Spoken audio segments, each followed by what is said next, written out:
Bienvenue dans Rêverie, quand les rêves prennent vie.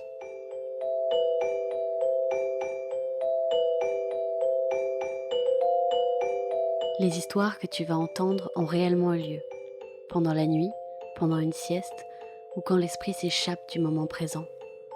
Ne cherche pas de logique ou de sens, ce sont des rêves, des rêveries. Je te propose d'abord de te laisser emporter par les récits étranges, merveilleux ou cauchemardesques d'un invité. Ensuite, on reviendra à la réalité pour discuter de tout ça avec lui, pour parler plus en détail de cet imaginaire qui paraît si réel. Et toi, c'est quoi ton rêve ?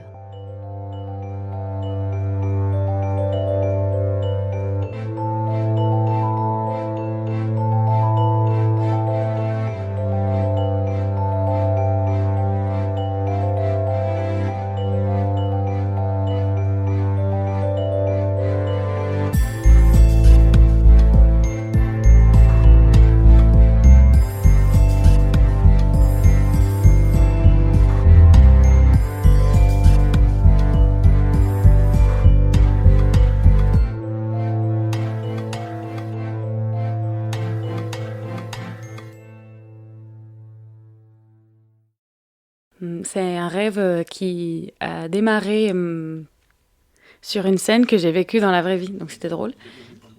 Et en fait, qu'est-ce qui s'est passé dans ce rêve ? Oui, en fait, on était dans une table pour dîner, il y avait plusieurs couples de gens que je connais, et moi j'étais là parmi ces gens, et il y avait une personne qui n'était pas censée être en couple avec moi, qui était là, donc c'était un peu bizarre, et on devait faire semblant devant tout le monde qu'on se connaissait pas trop, alors que on se connaît très bien.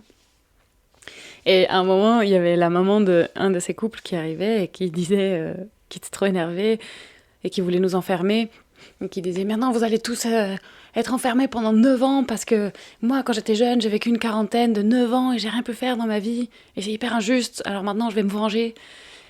Et du coup, moi je me suis révélée, je dis non, tu vas pas m'enfermer, c'est n'importe quoi. Alors je fuyais.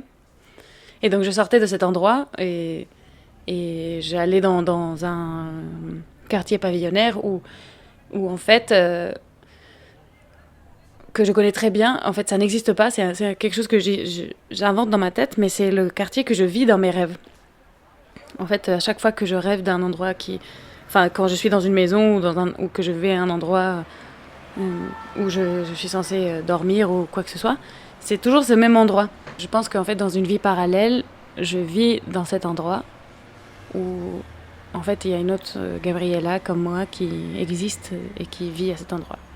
Et cet endroit, c'est bizarre parce que c'est beaucoup de tons gris et il y a des pavés partout et c'est un peu dangereux, mais en même temps, moi, j'y suis bien. Je sais pas. Et donc, voilà, donc je pars comme ça. Et d'un coup, je me retrouve dans une audition.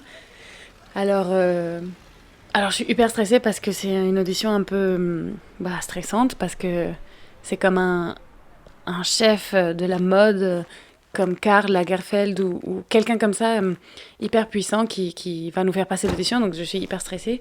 Et donc, je me juge en permanence sur comment je suis habillée, etc. Parce que je veux grave la voir. Et donc, à un moment, on est devant et il dit qu'il va choisir une de nous et que, en fait, c'était même pas que le choix était hyper simple, que c'était même pas qu'il préfère une ou l'autre, c'est que, en fait, on est toutes pareilles sauf une qui avait les cheveux courts et roux. Et du coup, moi, j'étais outrée, je me disais, mais comment c'est possible ? Et je me vois regarder les autres filles. Et puis d'un coup, je me vois moi, et on était habillés pareil, et on avait la même couette. Et du coup, j'étais trop gênée, et je me dis, mais comment je me suis pas rendu compte avant ? C'est nul. Et pendant qu'il parlait, je me suis un peu cachée, et j'ai défait ma couette pour essayer d'être différente. Et j'avais mes cheveux, j'avais lâché mes cheveux et tout, mais c'était trop moche. Et à la fin, j'étais hyper gênée, c'était n'importe quoi. Et donc, je partais, et je revenais à ce même endroit dans le pavillon. Et puis après, il y avait... on a fait une soirée pyjama avec une copine, où je lui racontais cette gêne, et c'était... elle se moquait de moi. Et après, on revenait à nouveau à cette table où on était tous les couples pour faire un dîner. Et tout le monde était assis et moi j'étais debout et il y avait un mec qui était assis à côté de moi et qui me regardait comme ça. Et, et en fait, je comprenais qu'il voulait un peu qu'on se rapproche, mais en fait, personne devait se rendre compte. Il fallait que ce soit hyper caché et c'était hyper émotionnant, mais en même temps, je savais que c'était faux, enfin, que c'était pas bien de faire ça. Et, et j'ai regardé tout le monde et personne ne se rendait compte qu'il avait sa main autour de ma taille. Et pour provoquer encore plus comme la chose, après il a mis sa main sur mes fesses. Et moi j'étais là, mais qu'est-ce qui se passe? Comment et voilà. Et puis après, je sais plus ce qui se passe dans le rêve. Mais quand je me suis réveillée, je me suis dit que sans doute que j'étais frustrée dans ma vie. Parce que je ratais des auditions et que je pouvais pas faire l'amour avec cet homme magnifique qui était à côté de moi.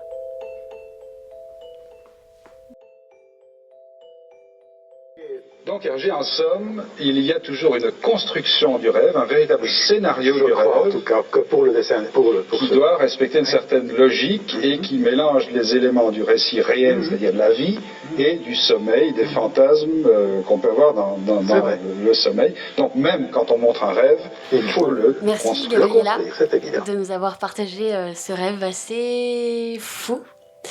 Donc tu es comédienne. Et tu as 29 ans, c'est ça. C'est hyper intéressant de voir que tu as un endroit, une maison en fait dans ton rêve. Que tu reviens toujours à cet endroit-là, qui pourrait paraître un peu pas un endroit sécure, mais qui en fait l'est. Est-ce que tu as un petit peu plus de description par rapport à ce lieu? Donc tu disais que c'était plutôt gris, avec des pavés, beaucoup. Eh ben, les maisons, elles sont souvent... Elles se ressemblent, elles sont toutes pareilles. Et elles ont un petit jardin devant. Mais en fait, c'est plus une sensation comme de déjà-vu quand j'y vais. Mais je saurais pas bien dire qu'est-ce que c'est. C'est quand j'y suis, je me dis « Ah, je connais cet endroit ». Mais je n'ai pas de détails précis. Je me rappelle pas quand je me réveille. Ouais, tu sais qu'au fond de toi, tu le connais, sans savoir vraiment pourquoi. Ouais. Ok. C'est pour ça que je pense que j'y vis dans une vie parallèle. Là, tu racontais que tu avais déjà expérimenté ce lieu dans ce rêve-là. Est-ce qu'il y a eu d'autres rêves où tu t'es retrouvée dans cet endroit? Oui, plein de fois. Je me retrouve toujours dans cet endroit quand je suis dans un moment de ma vie où je recherche des choses. D'accord, donc c'est vraiment ton jardin intérieur. Je sais pas. On parle de jardin secret, d'endroits où on peut se sentir en sécurité en fait. Ça, on peut le faire dans la vie de tous les jours. Enfin, c'est des choses qu'on expérimente en méditation, mais peut-être qu'on le fait inconsciemment aussi à travers le rêve. Parce que tu t'es retrouvée à chaque fois avant de retourner dans cet endroit-là, ta maison, on va l'appeler ça comme ça, tu t'es retrouvée dans des situations de frustration, de remise en question, d'interdit, de honte aussi. Est-ce que c'est ce que tu ressens en ce moment? Sachant qu'aujourd'hui, on est dans un contexte de déconfinement depuis quelques jours, mais on a été confinés pendant 2 mois. D'ailleurs, il y a cette histoire de confinement pendant 9 ans. 9 ans, c'est intéressant. Est-ce que c'est prémonitoire? Non, mais je pense qu'il y a aussi ce truc de... Parce que j'ai lu La nuit des temps de Barjavel. Et du coup, je crois que j'ai beaucoup mélangé des choses comme ça. Des gens qui dorment pendant des années, qui se réveillent et qui pensent qu'ils sont à un endroit et en fait, ils sont dans un autre endroit. Et oui, et ce truc un peu de vengeance de cette femme qui veut qu'on soit tous confinés comme elle parce qu'elle, elle n'a pas pu profiter de sa vie. Et que là, moi, j'essaye de faire des choses que j'aime et je veux profiter de ma vie, mais à chaque fois, ça marche pas. Souvent, je rêve tout ce que j'ai fait dans la journée. Il y a plein de choses qui s'injectent dedans et du coup, là, dans ma journée, il n'y avait pas grand-chose qui se passait. Autre, parfois, les livres que je lisais ou les séries que je regardais. Et du coup, oui, c'est bien un mélange de souvenirs, du coup, je dirais, parce qu'il y a plein de choses qui se sont passées ou des images. Par exemple, il y a un couple d'Équatoriens où c'est très précis dans ma tête, je sais qui c'est des amis que je connais, et qui étaient assis devant moi comme ils l'étaient à leur mariage. Donc, ils étaient habillés comme quand ils se sont mariés. Sauf que c'était sorti de contexte, c'était dans ce dîner, donc il n'y avait pas besoin qu'ils soient habillés comme ça, mais ils l'étaient. Enfin, du coup, pour dire que oui, je crois que j'ai beaucoup rêvé avec des mélanges de souvenirs et de choses que j'ai lues ou vues, parce que dans ma vie, il ne se passe rien en ce moment. Ce qui est normal, hein, parce que le rêve, c'est un moyen d'extérioriser un peu tout ce qu'on a pu analyser dans la journée, dans les semaines précédentes, voire les années, des peurs qu'on peut avoir depuis très longtemps. Le fait de rêver, ça permet de faire le tri. Quand on vit, on a des milliards d'informations tout le temps, on est stimulé tout le temps, et heureusement qu'on n'en prend pas conscience, parce que sinon on serait submergé, on voirait tout le temps, et ça serait impossible pour nous de faire le tri, et ça serait très fatigant, je pense. Et en fait, ce qui se passe la nuit, c'est que les informations qu'on n'a pas prises en compte quand on était éveillé, elles se révèlent pendant le sommeil. Peut-être aussi que ça te permet d'analyser tout ce que tu as vécu pendant ces dernières semaines ou ces derniers mois, ces frustrations que tu as eues. Et là, comme tu as un moment de pause dans ta vie, ça permet de faire ressortir des choses aussi.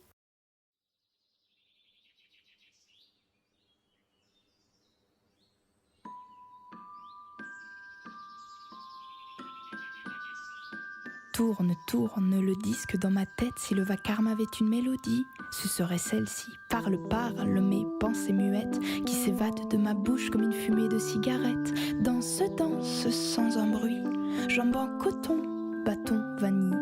Marche dans le bois, dans la prairie, bâton, chocolat. Allez, grave mon nom sur l'écorce écorchée d'un arbre ou d'un buisson. Presse comme en écrivant le tien au feutre permanent sous le plus gauche de mes deux seins. Touche du bout des doigts la mousse aussi douce que la soie. Passe ta main dans mon courage aussi volage que ton parfum dans mes draps. J'aimerais que tu ne me lâches pas d'une nuit, que tes semelles emboîtent le pas de mon ombre, que tu tires aussi vite que tombe la pluie, que tu restes figé là à me regarder fondre. J'aimerais que tes mouvements portent mes cavales, que ta bouche lentement dévore mon épiderme, qu'on enferme le temps dans un boîtier en métal et que chaque jour se transforme en contrat à long terme.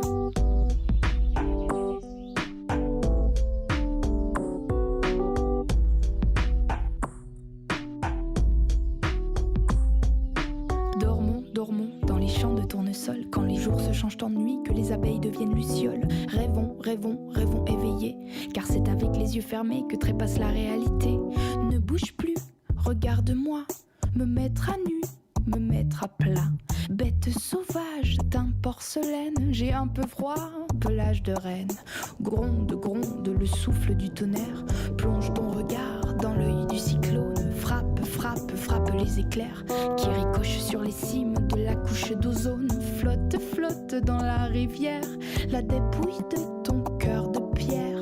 Coule mes chimères, enfermées dans une bouteille, jetée à la mer. J'aimerais que tu ne me lâches pas d'une nuit, que tes semelles emboîtent le pas de mon ombre, que tu tires aussi vite que tombe la pluie, que tu restes figé là à me regarder fondre. J'aimerais que tes mouvements portent mes cavales, que ta bouche lentement dévore mon épiderme, qu'on enferme le temps dans un boîtier en métal et que chaque jour se transforme en contrat à long terme. Tu es l'année sans les saisons, le piano sans le clavier, tu es le toit sans la maison, tu es l'échec sans le damier, tu es l'avion sans le pilote, la balle sans pistolet, la portée sans les notes, tu es le vœu sans le souhait, tu es la veine sans le sang, le sourire sans les dents, les poumons sans oxygène, tu es le taulard sans les chaînes, tu es le café sans la tasse, le pédigré sans la race, tu es l'album sans les photos, tu es le cri sans l'écho, tu es la tulipe sans pétale, le grenier sans poussière, le sud sans les cigales, tu es le repas sans dessert, tu es la fontaine sans la fable, l'écrivain sans la plume, le crime sans le coupable, tu es la musique sans volume, tu es l'enveloppe sans le timbre, la bougie sans la mèche,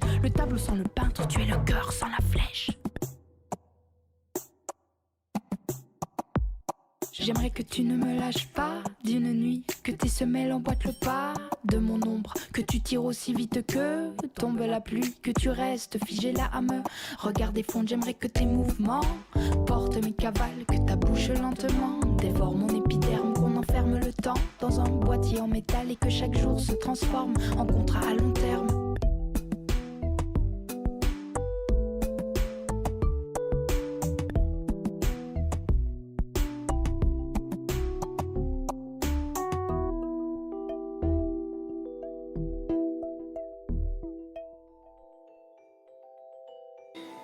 Si on trouve un nouveau monde,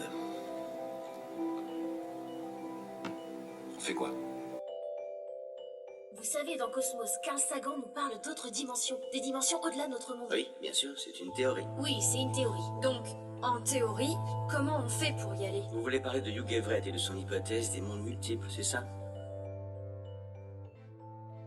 Tu dis que dans ton rêve, tu reviens toujours dans cet endroit que tu connais, qui est comme une sorte de monde parallèle.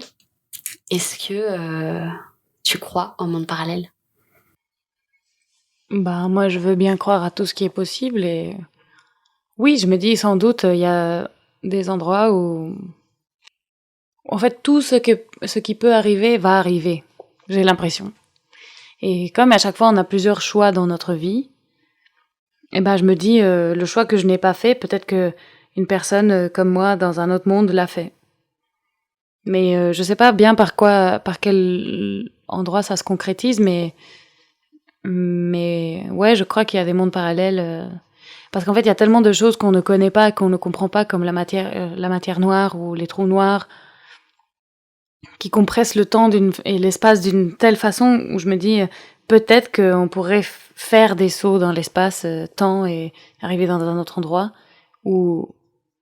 Parce que je me dis la probabilité qu'il y ait une planète qui est à la même distance d'une étoile proche du Soleil ne peut pas être si petite. Et donc sans doute qu'il y a d'autres planètes qui sont habitées dans l'univers, mais c'est juste que notre compréhension est trop petite pour pouvoir vraiment y aller ou vraiment communiquer avec eux. Mais je me dis je me dis que c'est pas impossible. C'est même très probable dans ma tête qu'il y ait d'autres planètes qui soient viables. Est-ce que tu penses que pendant qu'on rêve, on se déplace sur ces planètes? Je sais pas.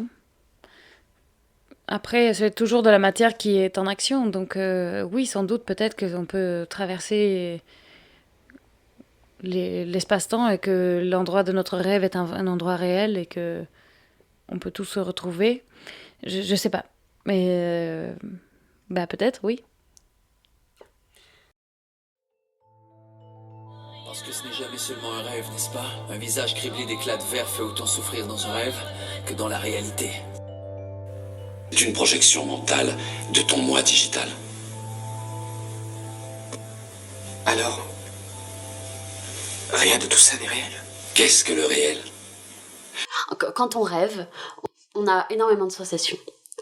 On a l'impression que c'est vrai, que c'est réel. Mais en fait, notre cerveau, quand il vit des choses, que ce soit dans la vraie vie ou que ce soit dans les rêves, les stimulations sont les mêmes. Donc le cerveau ne fait pas la différence entre rêve ou réalité.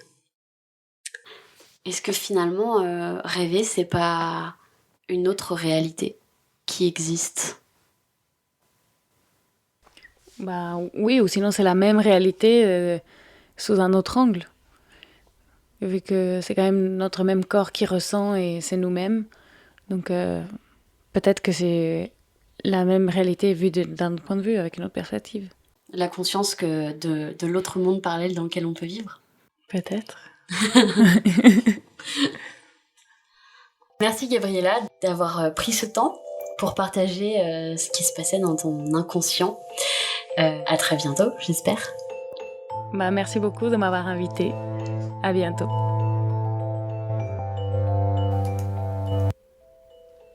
La physique quantique propose que deux réalités peuvent exister en même temps. Si je lance une pièce dans l'univers A, elle ne retombera pas du même côté dans l'univers B. Peut-être même qu'elle tombera par terre dans l'univers C. C'est ce qu'explique la théorie du chat de Schrödinger. Le chat est à la fois vivant dans l'univers A et mort dans l'univers B. Mais il existe dans les deux univers. Se pourrait-il que le rêve permette à notre conscience de s'échapper un instant, de nous laisser voir les multitudes de possibilités existantes de notre vie? Profitons donc de ces moments pour explorer ce nombre de vies infinies et ainsi nous permettre de vivre sur tous les plans et de toutes les manières. Musique de l'émission Ice Seoul de Van Scaron. Retrouvez les titres et les références utilisées pendant l'émission sur radiobéguin.com ou sur la page Facebook de la radio. Vous pouvez réécouter l'émission en podcast à toute heure sur le SoundCloud de Radio Béguin. Dormez bien et rêvez grand.